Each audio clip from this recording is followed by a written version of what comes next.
aluno e aluna de Psicologia da Religião. Na unidade de hoje nós vamos conversar sobre a experiência religiosa.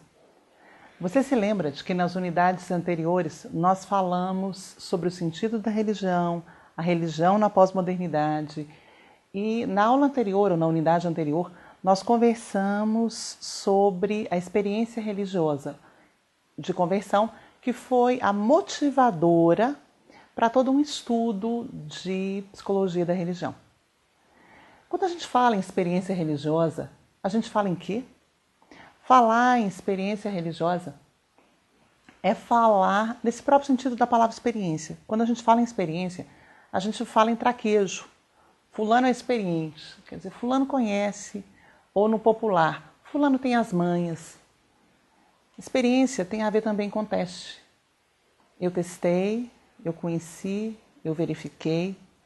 Experiência tem a ver também com uma capacidade de suportar ou sofrer. Quando você fala assim, olha, eu estou passando por uma experiência complicada, mas tem a ver também com uma apreensão direta da realidade. Quando a gente fala na experiência religiosa, a gente fala nesse conjunto de sentimentos, atos e experiências de uma pessoa com Deus. E falar nessa experiência é interessante porque a principal delas é a experiência de conversão. Há uma diferença entre experiência e vivência. Quando a gente fala em vivência, a gente fala em alguém que foi marcado por um contato com Deus e que decidiu caminhar a partir desse contato. Entre as experiências religiosas que chamam a atenção, além da experiência da conversão, uma delas é a oração. Se eu te perguntar o que é orar, talvez você diga, Daniela, orar é falar com Deus. De fato, orar é falar com Deus, mas é mais do que isso. Orar é a principal experiência religiosa. Quando falamos em oração, nós falamos no acolhimento pela presença de Deus. Nós falamos numa sensação de proteção. Existe um teórico chamado Carlos Morano, que ele vai mencionar que quando nós nos relacionamos com Deus, nós podemos nos relacionar a partir de algumas imagens de Deus que a gente tem. Uma das imagens que a gente tem de Deus na oração é o Deus da onipotência narcísica. Que Deus é esse? É aquela imagem de Deus como de alguém que vai atender a todos os meus desejos, porque eu sou o centro. Então, se eu sou o centro, Deus está a meu serviço. E eu vou me relacionar com Ele a partir dessa imagem de onipotência narcísica. O meu desejo está acima de tudo. Uma outra maneira de nós nos relacionarmos com Deus na oração é trazermos a imagem de Deus da totalidade materna. O que é Deus da totalidade materna? É aquele Deus que me abraça, que me denga, que me põe no colo. É aquele Deus que vai ser sempre bondoso comigo, independentemente do que eu fizer. E uma terceira maneira de nos relacionarmos com Deus na oração é o Deus da onipotência paterna, ou Deus da lei do sacrifício. Esse Deus da onipotência paterna é aquele Deus que castiga, é aquele Deus que cobra, é aquele Deus que culpa. E muitas vezes nós nos relacionamos com Deus em oração assim, como se estivéssemos sempre falhos, sempre suplicando, sempre pedindo, sempre carentes dele, né? Existem várias maneiras da gente fazer oração. Então existe a oração de petição, a oração de súplica, a oração de agradecimento, a oração de louvor. Existem várias possibilidades ou vários tipos de oração. Independentemente do tipo, o que a gente percebe é que é uma experiência religiosa que marca a vida do fiel de determinada religião. Uma outra experiência religiosa importante é a experiência mística. Quando nós falamos em experiência mística, tendemos a pensar muito na palavra misticismo e dizer, espera aí, o que misticismo tem a ver com experiência religiosa?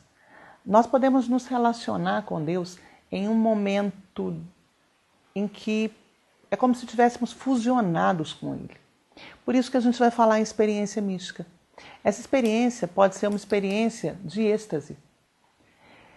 ou uma experiência de transe, ou uma experiência de possessão. O que seria uma experiência de êxtase?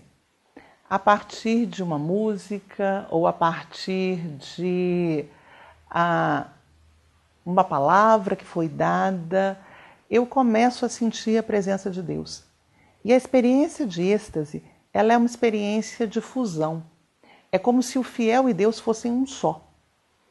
E é como se o fiel ficasse desligado da realidade. Ele percebe a realidade, mas é como se aquele momento de intimidade com Deus fosse tão profundo que ele não quisesse se desligar dele. A mística cristã, ela é muito permeada por esses momentos de êxtase. Muitos dos místicos da história da igreja viveram experiências estáticas.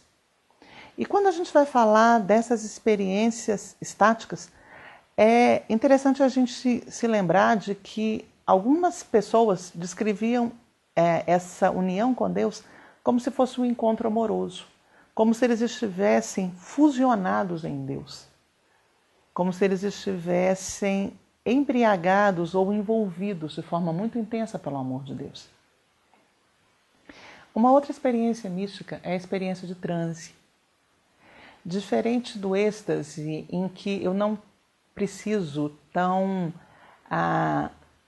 incessantemente de um estímulo externo, como a música, como o barulho, como a voz de outros, no transe eu sou conduzido a uma experiência em que eu abstraio da realidade. Como assim?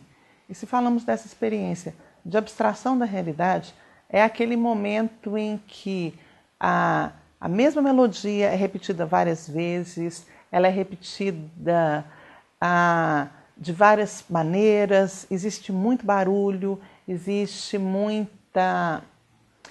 a fala de um líder, existe muita condução do processo, e naquele momento eu começo a expressar os meus sentimentos. Se no êxtase eu estou interiorizado, sou eu e Deus interiorizado, no transe eu vou expressar isso de alguma forma. A marca do transe é a exteriorização de tudo aquilo que eu estou sentindo. E como que isso se expressa? É a dança, é o riso, é a correria, é rolar no chão. Então, a pessoa ela fica transtornada. E diferentemente do êxtase, em que a pessoa tem consciência de que existe uma realidade externa, mas da qual ela quer fugir, no transe é como se essa realidade externa não existisse. E por fim, nós temos uma terceira experiência mística, que é a experiência de possessão. Na experiência de possessão, a pessoa é tomada pelo divino, a pessoa é possuída por uma entidade. A pessoa perde as suas características de pessoalidade, de humanidade, e ela se torna objeto do outro.